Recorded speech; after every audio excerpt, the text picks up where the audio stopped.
Assalamualaikum warahmatullahi wabarakatuh. Bismillahirrahmanirrahim. Alhamdulillahi rabbil alamin. Wa bihi nasta'inu ala umuri dunya waddin. Wassalatu wassalamu ala asyrafil anbiya'i wal mursalin. Sayyidina Muhammadin wa ala alihi wa ashabihi ajma'in amma ba'du. فإن أصدق الحديث كتاب الله تعالى وخير الهدي هدي رسول الله صلى الله عليه وسلم وشر الأمور محدثاتها فإن كل محدثة بدعة وكل بدعة ضلالة وكل ضلالة في النار رب اشرح لي صدري ويسر لي أمري واحلل عقدة من لساني يفقه قولي آمين سبحانك لا علم لنا إلا ما علمتنا إنك أنت العليم الحكيم لا حول ولا قوة إلا بالله العلي العظيم. Para ustazah, ibu-ibu, hadirat sekalian, jamaah Majelis Taklim Ar-Rahim yang dirahmati dan dimuliakan Allah Subhanahu wa taala. Alhamdulillah kita bersyukur kepada Allah Subhanahu wa taala di pagi hari ini dengan izin Allah Subhanahu wa taala Allah masih memberikan kepada kita karunia nikmat-Nya yang cukup banyak. Di antaranya adalah berupa nikmat sehat wal afiyah, nikmat panjang umur, terutama dua nikmat besar yaitu nikmatul iman wa nikmatul Islam yang tentunya patutlah kita syukuri dengan barakah nikmat yang Allah Subhanahu wa taala berikan kepada kita. Alhamdulillah kita dapat melangkahkan kedua kaki kita menuju raudhah min riyadil jannah, taman daripada taman syurga yaitu majlis taklim, ya, dalam rangka kita untuk mencari ilmu serta kita mencari keridhaan Allah Subhanahu wa taala. Kita berharap mudah-mudahan segala langkah kaki kita, niat kita dan seluruh amal kita yang sudah kita kerjakan, yang sedang kita kerjakan dan yang akan kita kerjakan, kesemuanya Allah Subhanahu wa taala akan memberikan ganjaran pahala yang berlipat ganda. Ilmu-ilmu yang sudah kita pelajari mudah-mudahan Allah Subhanahu wa taala jadikan ilmu yang bermanfaat, dan yang akan kita pelajari mudah-mudahan Allah berikan kemudahan kepada kita untuk memahami dengan sebaik-baiknya. Amin. Allahumma amin. Ibu-ibu hadirat sekalian yang berbahagia, pada pagi hari ini kita akan melanjutkan membaca fikih empat mazhab atau mazahibul arba'ah, ya. Pembahasan kita masih pembahasan tentang syurut al-wudu, ya, syarat yang diharuskan kita berwudu sebelum melakukan amal ataupun ibadah-ibadah yang diharuskan kita berwudu sebelumnya, ya. Itu pada halaman 48, ya. Sekarang kita akan melihat pendapat ataupun, ya, komentar yang dikeluarkan oleh Al-Imam Syafi'i radhiyallahu anhu warḍah, ya, mengenai bolehnya kita memegang Al-Qur'an meskipun dalam keadaan tidak kita dalam berwudu, ya. Nah, ini kita lihat, ya, bagaimana diperbolehkannya menurut Imam Syafi'i. Bismillahirrahmanirrahim. Qala al-musannif rahimahullah wa adaman naf'a bihi wa bi barakati ulumihi fid daraini amin.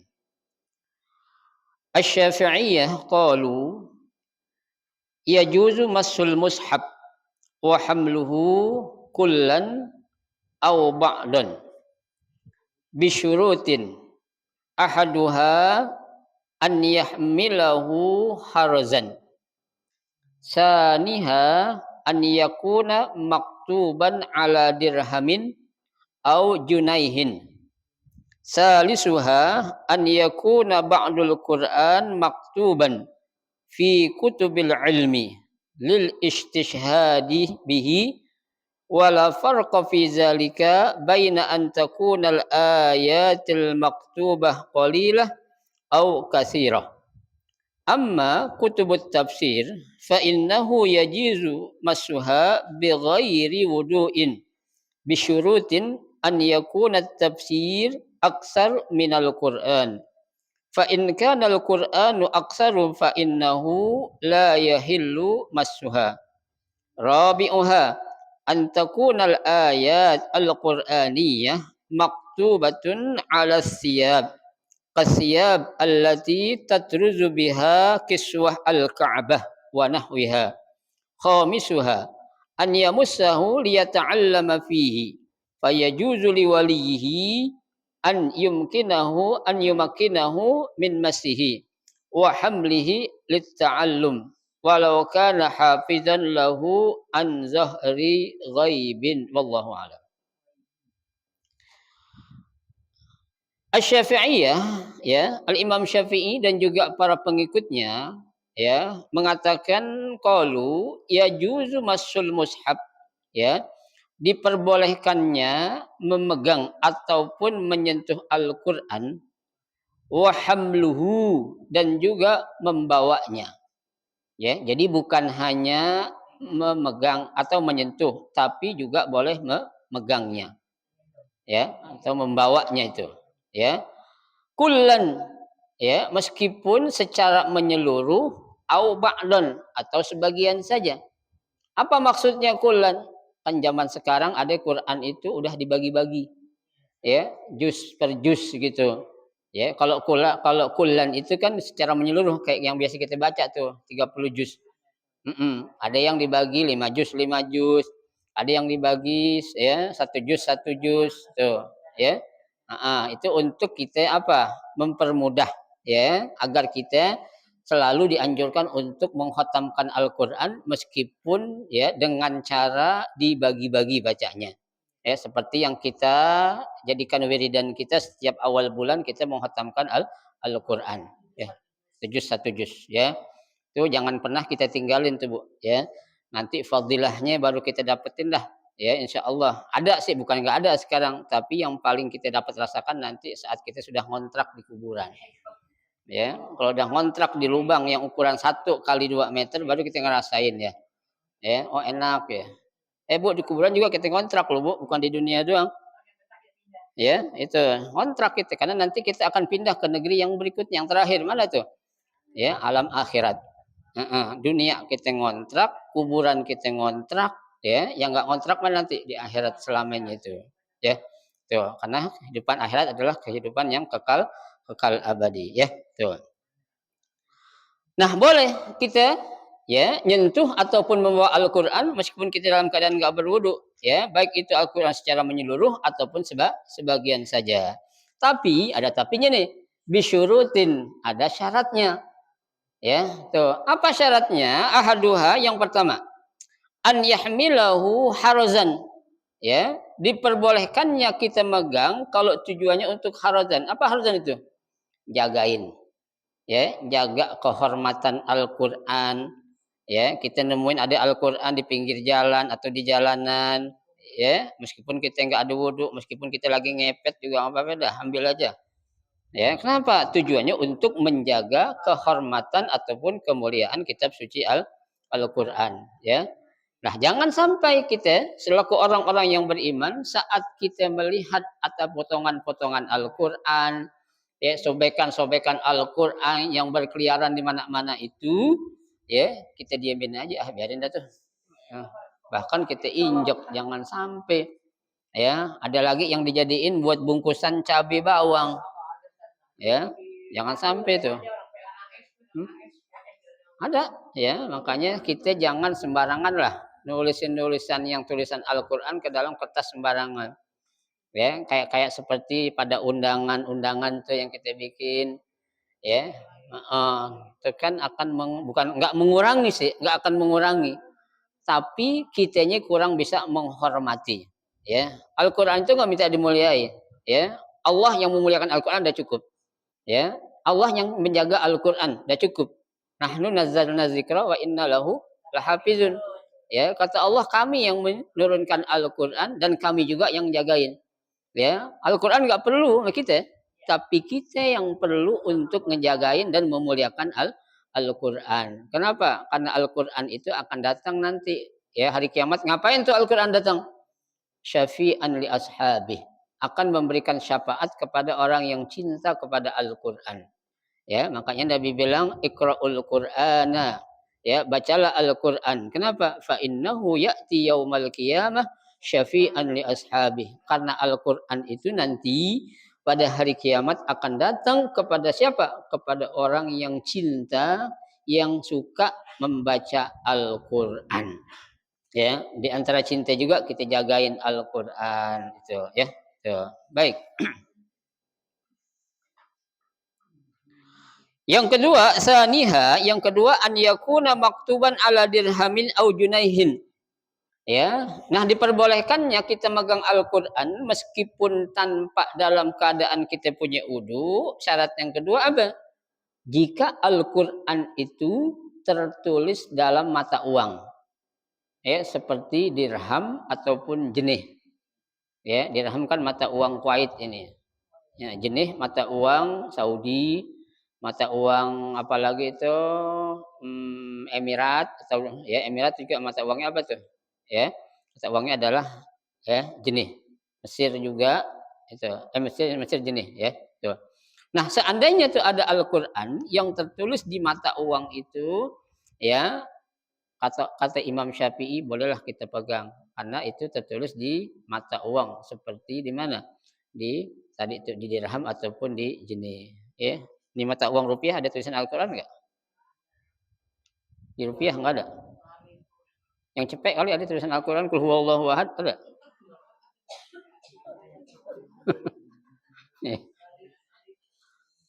Enggak ada ya. Di mata uang kita enggak ada ya. Ada gambar-gambar doang itu.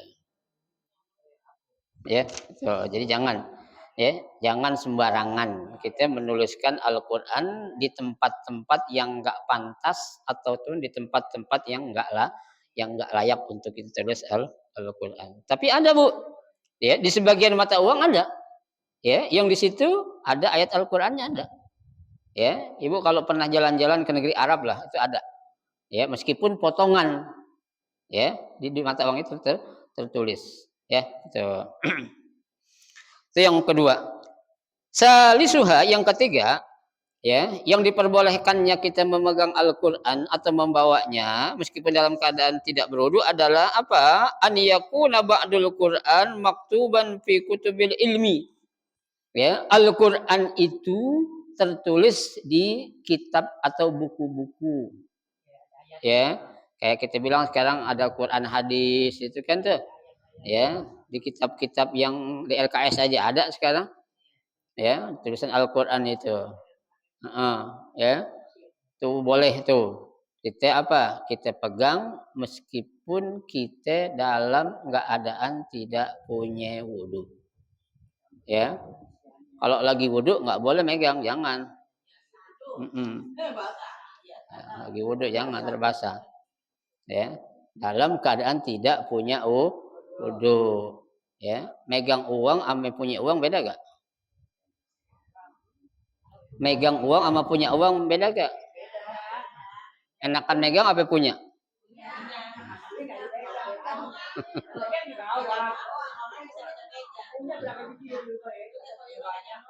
Saya pernah megang uang 10 miliar, megang. Iya. Tapi kalau orang bilang, gue pernah punya duit 10 miliar lain. Iya, kalau megang bisa jadi titipan orang kan gitu. Iya, kalau punya, ya punya kita. Ya, tuh. Jadi, ya, kalau tuh Al-Qur'an tertulis dalam buku-buku ilmu pengetahuan, ya itu boleh kita pegang. Ya, tuh. Tujuannya apa? Lil istishhadi bihi. Ya, untuk memberikan suatu apa? Argumen atau dalil. Ya, kan kita penjelasan tentang masalah apa namanya itu dalam masalah apa tuh? Bab tentang sholat. Ya kan? Sholat itu syaratnya harus dengan apa? Wudu. Nah, kan kita harus taruhin dalilnya situ. Ya, mana dalilnya? Dalam Al-Qur'an Allah katakan ya ayyuhalladzina amanu idza qumtum ilas sholati faghsilu wujuhakum wa aydiyakum ilal marafiq. Itu kan tuh ayat tuh sebagai dalil istishhad namanya itu sebagai argumen ya untuk memperkuat suatu pendapat ya tuh. Wala farqa fi zalika baina an yakuna tafsir an yakuna al-ayat al-maktubah qalilah au kasirah. Ya. Sama hukumnya. Baik Al-Qur'an yang tertulis dalam ilmu pengetahuan itu banyak ataupun sedikit. Ya, nggak dibedain, sama aja. Mau banyak kek, mau dikit kek, mau satu, dua, tiga atau banyak tuh sama. Yang penting selama itu adalah buku atau kitab yang dijadikan sebagai ilmu pengetahuan, boleh kita pegang meskipun kita dalam keadaan tidak punya wudu. Ya, itu. Amma kutubut tafsir. Ya, adapun kitab tafsir. Ya kan? Kan tafsir banyak apalagi sekarang, Bu. Ada tafsir Jalalain, ada tafsir Munir, ada tafsir Ibnu Katsir, ada tafsir Wahbah, ada Safwatut Tafasir, ada Fi Zilalil Quran. Itu kan kitab tafsir semua tuh.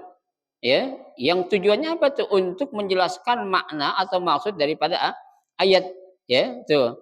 Nah, kalau kitab tafsir bagaimana tuh? Di sini dikatakan, ya, fa innahu yajuzu masuha bighairi wudu'in. Ya, boleh memegang kitab tafsir meskipun dalam keadaan tidak punya wudu. Bukan tidak punya uang ya. Kalau nggak punya uang boleh nggak megang Quran? Nggak punya uang mendingan megang Quran baca dulu ya. Ya kan? Iya. Bukan nggak punya duit. Kalau nggak punya duit boleh megang Al-Quran. Ya. Atau nggak punya utang. Orang punya utang boleh megang Quran nggak? Iya boleh. Kita lagi bahas tentang bab wudu ya, bukan masalah utang. Ya. Hah? Nah, iya jadi nggak pusing ya kan? Hah?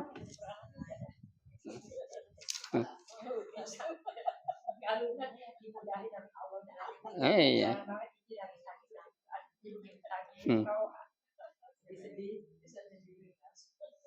Ya. Tapi ada syaratnya, Bu. Bisyaratin an yakuna tafsir aksaru minal Qur'an. Syaratnya ya, tafsir atau penjelasan itu lebih banyak daripada Al-Qur'an. Ya, Bu. Coba kalau ditulis kira-kira banyakkan Al-Qur'an apa kitabnya apa tafsirnya itu, Bu? Tafsir. Ya kan? Sekarang dalam penjelasan alif lam mim aja itu padahal kan cuma 3 huruf. Itu tafsirnya bagaimana itu? Dalam kitab tafsir Jalalain contohnya. Ya, alif lam mim Allahu a'lamu bimuradihi. Ya, al alif Allah al-lam siapa itu? Ya, siapa itu? Hmm? Kan ada alif lam mim, ada yang mengatakan alifnya Allah, lamnya malaikat, mimnya Nabi Muhammad yang mengatakan itu. Ya. Itu baru alif lam mim doang.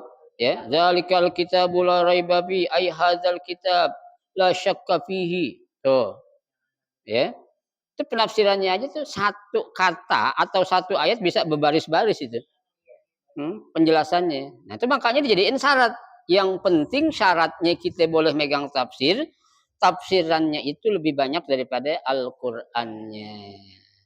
Ya, Bu ya. Heeh. Ibu-ibu kemarin kan udah tamat dah, udah khatam tuh. Ya, tafsir surah Yasin. Oh, udah tamat dah khatam kan tuh. Ya udah tamat dah khatam kita, Bu. Kita nggak makan nasi uduk aja kemarin. Ya. Kita udah khatam kitab tafsir apa tuh? Ya. Tafsir surah Yasinul Hamamizadah. Udah khatam nih, Bu. Iya, jadi kita udah dapat ijazahnya nih. Kita sering baca surah Yasin dan kita udah baca apanya? Tafsirannya surah Yasin itu. Ya, lihat. Surah Yasinnya berapa ayat? 83 ayat. Ya. Cuman di tafsiran dalam kitab ya, tafsir surah Yasin Hamamizadah itu berapa tuh lihat? Ya, berapa halaman coba? Halaman nih gue lupa dah, gue lupa. Ya, gue lupa Ustaz, kebanyakan ngaji gue. Ya. Gue kebanyakan ngaji, sono sini ngaji gitu, gue lupa dah.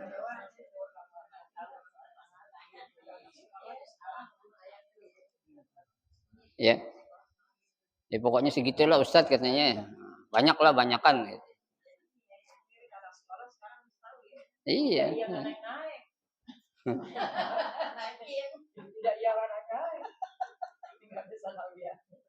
Baik, ya. Jadi syaratnya kita boleh megang kitab tafsir, yang penting tafsirannya lebih banyak daripada Al-Qur'annya. Fa in kana al-Qur'anu aktsaru fa innahu la yahillu massuha. Ya, seandainya Al-Qur'annya yang lebih banyak dari tafsirnya, maka nggak boleh kita pegang untuk kita. Ya kan? Surah yang paling pendek surah apaan? Surah apaan? Al-Kautsar. Inni a'tayni kal kautsar. Orang dulu bacanya inni a'tayni. Ya. Tuh, aksarus suar, surah yang paling pendek, ya. Itu 3 surah aja. Kalau tafsirannya tentang ya, tafsir surah Al-Kautsar cuma sedikit, itu kita pegang nggak boleh kata Imam Syafi'i. Ya, yang penting penafsiran yang ada dalam kitab tafsir itu lebih banyak daripada ayat Al-Qur'annya. Ya, itu. Ini sedemikian telitinya Bu Imam Syafi'i Bu. Ya, karena Imam Syafi'i memang terkenal seorang imam mazhab yang memiliki kehati-hatian atau ihtiyati yang sangat tinggi. Ya, contohnya aja Bu, dalam kitab fikih Kifayatul Akhyar, ya, hitungan 2 kullah. Ya, Imam Rafi'i bilang, kata Imam Rafi'i, hitungan 2 kullah itu kirbataini wa syai'an. Bahasanya dalam kitab ya, Kifayatul Akhyar itu. Hitungan 2 kullah itu adalah 2 kantong air yang ada dalam ukuran 2 kantong yang terbuat dari kulit. Itu namanya kirbah. Ya. 2 kantong lebih kata Imam Rafi'i. Isinya itu 100. Ya. 100 istilahnya itu 100 apa namanya itu? 100 rutul. Ya, itu. Nah, Imam Rafi'i mengatakan 2 kantong lebih. Tapi kata Imam Syafi'i, ini kalau 2 kantong lebih, lebihnya berapa ya? Iya kan? Akhirnya Imam Syafi'i menyimpulkan, kata Imam Syafi'i, kirbataini wa nisf. Berarti berapa ya? 2 kantong setengah.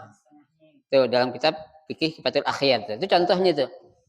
Imam Syafi'i kan gampang ya. Nah, kalau lu bilang 2 kantong lebih, lebihnya berapa ya? Terus kalau orang belajar bingung. Iya kan? Lebihnya seperempat, sepertiga, seperlima, seperdelapan. Ya. Dah kata Imam Syafi'i, kirbataini wa nisfu. Ya.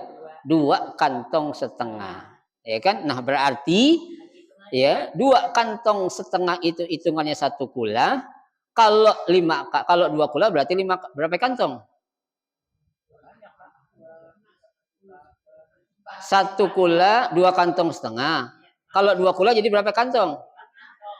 5, ibu-ibu. 2,5 tambah 2,5. 5 jadinya. Kan ibu ngaji kitab Kifayatul Akhyar kan? Masa belum sampai itu bab baru pendek itu masih bab awal itu. Tohara belum? Udah lewat. Itu masih halaman 13 tuh, Bu. Udah lewat itu. Kan Ibu udah baca bab nikah sekarang kan?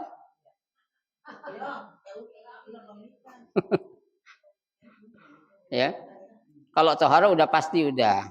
Ya. Tohara itu bab yang paling sering dibaca. Kenapa? Tuh guru kalau belum selesai dia meninggal pasti ganti guru ngulang lagi baca tohara lagi. Ya. Itu halaman 13 pasti udah dibaca. Cuma Ibu kebanyakan hafalan jadi banyak lupa.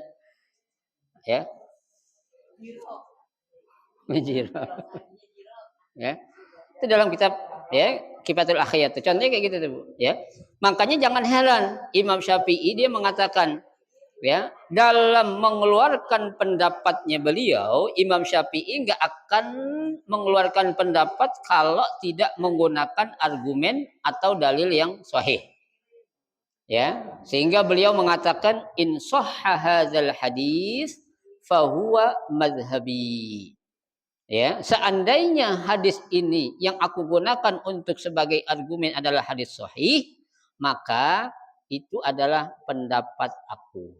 Coba Imam Syafi'i hati-hati. Kalau hadis sahih, ya berarti kan hadisnya udah kuat, yang diakui tentang siapanya itu perawinya, dan juga sanadnya itu enggak diragukan lagi. Ya, baik. Sahih Imam Syafi'i Bu, ya, bukan Bang Syafi'i tapi Imam Syafi'i. Ya. Haji Syafi'i yang enggak ada almarhum. Rabi'uha, ya, antakunal ayat al-Qur'aniyah maktubatun 'ala siyabi. Ya, diperbolehkan kita memegang Al-Qur'an apabila Al-Qur'an itu tertulis atau tersulam pada pakaian atau baju. Ya, kaos-kaos boleh. Cuma kita bisa jaganya enggak nih, jangan sembarangan. Ntar diinjak, dibuang buat main sambit-sambitan lagi ntar. Ya, tuh. Kasiyab allati tatruzu biha kiswatul Ka'bah. Ya, seperti ya bahan atau pakaian yang dipakaikan, ya. Apa itu? Tatruzu biha, yang mana di situ sulam. Tatrus artinya disulam itu. Ya, dengan tulisan Al-Qur'an. Di mana itu? Kiswatul Ka'bah. Pada suatu tempat yang namanya pembungkus Ka'bah. Kiswah itu, Bu. Ya. Ibu punya duit enggak, Bu? 500 juta, Bu. Ada yang mau jual kiswah Ka'bah. Tahu benar baik agak itu. Ya, saya tawarin, Ustaz. Ya, Ustaz punya duit enggak? 500 juta. Buat apaan? Buat beli kiswah Ka'bah. Ya. Kok bisa dibawa kiswah Ka'bah, siapa sembarangan orang? Ya. Zaman sekarang, Bu, zaman gini, Bu, orang banyak membuat sesuatu yang aneh-aneh. Ya, padahal dibikin di Tanah Abang gitu. Hah? Iya. Utuh katanya 500 juta. Ya, nanti duitnya buat dibangun pondok pesantren katanya. Pret, saya bilang. Ada. Ya, nawarin gitu. Ya, bukan kita nggak percaya, bukan. Ya, itu kan yang namanya kiswah itu kan nggak boleh sembarangan orang megang, apalagi sampai dibawa ke Indonesia, apalagi dibawa ke Pancoran. Ya, rupanya pinggir kali lagi kayak saya. Bukan kali Kalenan, masih mending kali Kalenan. Ya, kan berat itu, Bu, kiswah, Bu. Udah banget itu. Ya, ada yang bilang lagi, ada saat potongannya doang. Kok boleh digunting-gunting? Ya, orang macam-macam nyari duit sekarang. Ya, bukan saya nggak percaya, ya, yang wajar-wajar aja lah. Ya, itu kalau ingin mendapatkan uang. Ya, Bu. Jadi jangan menghalalkan berbagai cara untuk mendapatkan apa ya? Duit. Ya, duit, Bu. Baik. Ya. Yang terakhir, yang kelima. An yamussahu liyata'allama fihi. Ya, boleh dipegang tuh Al-Qur'an tapi tujuannya untuk kita belajar.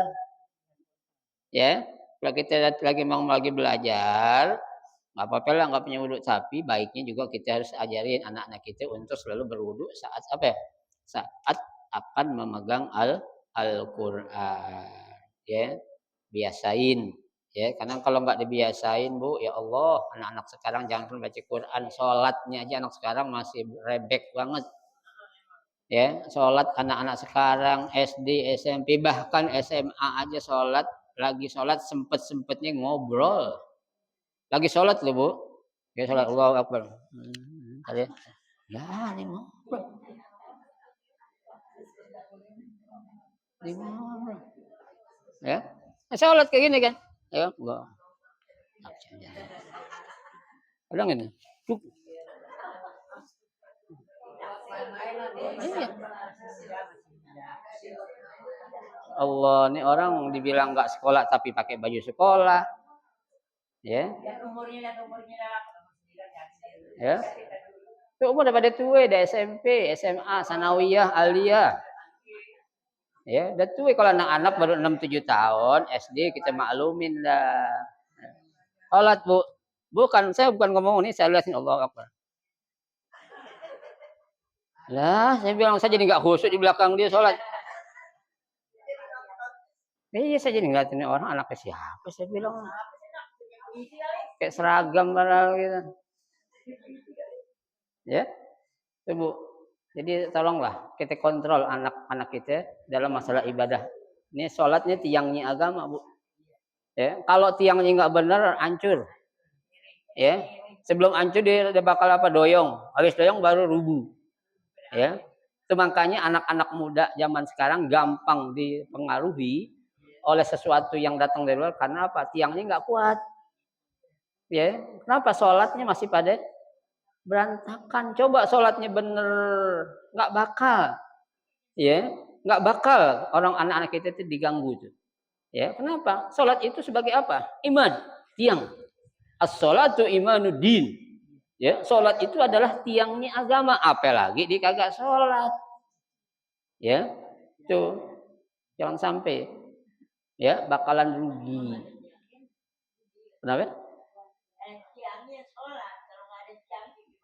Ini nggak bisa. Ya, hancur bangunan itu. Rubuh. Ya, tuh, tolong diperhatiin lah. Ya, dari sedini mungkin, Bu. Jangan kita selaku orang tua kita asik buat diri kita doang, jangan. Tuh anak nanti di akhirat bakalan nuntut sama kita. Biarin lah anak cucu masih kecil lagi sedang-sedangnya main enak, biarin. Kita juga didapat hidayah, dibener salatnya. Kalau dapat hidayah, ya hidayah itu Bu sudah ada, tapi harus dicari. Ya, tuh. Kenapa? Allah yang memberi hidayah, nggak sembarangan Allah kasih hidayah kepada sembarang orang. Ya, yahdillahu man yasha. Kan bahasa Qur'annya gitu. Allah memberikan hidayah kepada siapa? Kepada orang yang dia kehendaki. Nah, kalau dia nggak kehendaki, nggak bakal dapat apa ya? Hidayah. Nah, gimana? Allah bakal menghendaki. Kita cari pintu-pintu hidayah ada di mana nih? Apakah melalui bacaan? Apakah melalui Al-Quran? Apakah melalui lingkungan? Apakah melalui pergaulan? Apakah melalui tetangga? Kan bisa jadi tuh. Ya, pintu-pintu hidayah tuh kita nggak tahu. Nah, kalau kita bilang biarin aja lah, terus anak udah gede tahu sendiri, sadar sendiri kalau dapat hidayah, nggak bisa kita bilang gitu. Ya, sekali lagi tolong kita kontrol anak-anak kita ya dalam masalah yang satu ini, Bu. Salat, ya. Tuh, salat adalah awwalu ma yuhasabu bihil abdu yaumal qiyamah. Ya, amal yang pertama kali bakal dihitung ya bagi seorang hamba di hari kiamat tentang salatnya dulu, Bu. Bukan zakatnya, bukan sedekahnya, bukan hajinya, bukan ngajinya, bukan. Tapi apanya? Salatnya dulu. In saluha saluhal amalu kulluh. Kalau ketika dihitung salatnya cakep, maka dipastiin amal yang lainnya pasti cakep. Tapi kalau salatnya hancur, berantakan, naudzubillah, apalagi enggak salat, jangan harap amal-amal yang lain bakal diapain? Ya, bakal jadi cakep. Ya, itu. Jadi sekali lagi tolong kita kontrol ya. Fayajuzu liwalihi an yumakkinahu min masihi. Boleh walinya itu ya untuk apa? Membantu memegangkan Al-Qur'an saat dia memang mau dalam keadaan belajar. Wa hamluhu litta'allum, dan memegangnya atau membawanya itu ya untuk belajar. Walau kana hafizan lahu an zahri ghaibin, sekalipun dia sudah hafal di luar kepala. Iya. Hafal di luar apa ya? Luar kepala. Ibu, orang kalau udah hafal di luar kepala, namanya itu orang hafalannya udah mendarah daging. Ya, seperti Bu, kita ini hafal kulhu udah mendarah daging nih, Bu. Ya. Bangun tidur, ya. Setelah mentaqah, baca kul huwallah, auzubillahi minasyaitonir rajim, hafal. Kenapa? Karena udah menjadi darah daging. Di luar kepala namanya itu.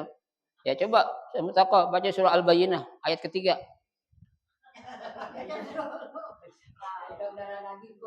Nah, pokoknya kalau kul itu darah daging dah tuh. Ya. Kul huwallah, kul a'udzu birabbil falaq, kul a'udzu birabbin nas. Kuliah al-kafirun tambah. Ya, kuliah al-kafir juga kadang masih keder. Ya. Walau antum abiduna ma'abud wala an abidum ma'abatum wala antum ina ma'abud wala an abidum ma'abatum wala antum ina wala an abidum ma'abatum. Nggak selesai-selesai mana ujungnya. Ya, walau anna wala antum wala anna wala antum itu aja dibaca. Ya.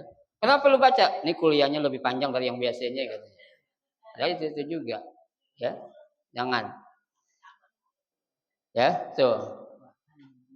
Fa in takhallafa syartun min hadhihi syurut, ya, apabila hilang ya syarat daripada syarat-syarat yang disebutkan tadi, fa innahu yahrumu min massil Qur'an walau ayatan wahidah. Maka haram hukumnya kita megang Al-Qur'an meskipun hanya satu ayat. Ibu, yang mana itu? Kalau memang tujuan kita bukan untuk menjaga. Kalau memang Al-Quran itu tidak tertulis dalam kitab ilmu. Kalau memang Al-Quran itu apa itu? Ya, tidak tertulis di mata uang. Dan kalau memang Al-Quran itu tidak merupakan tertulis pada pakaian atau dalam kitab tafsir. Ya, kalau nggak ada syarat-syarat ini, nggak boleh kita pegang Al-Quran sekalipun satu ayat saja. Bahkan dikatakan di sini adalah apa? Ya, yahrumu masul Quran, haram hukumnya memegang Al-Quran walau ayatan wahidatan, sekalipun satu ayat ya. Walau biha ilin munfasilin wallahu a'lam bishawab. Nanti kita lanjutkan ya. Nah, seandainya menggunakan penghalang, nanti gimana? Nanti akan kita pelajari insyaallah pada pertemuan 2 minggu yang akan datang. Mudah-mudahan sedikit yang kita pelajari menjadi ilmu yang bermanfaat buat kita. Amin ya rabbal alamin. Silakan kalau ada mau ditanya. Kita punya anak 3 laki-laki sahabat Quran begitu emang ya. Belum diajarin sama si ngaji.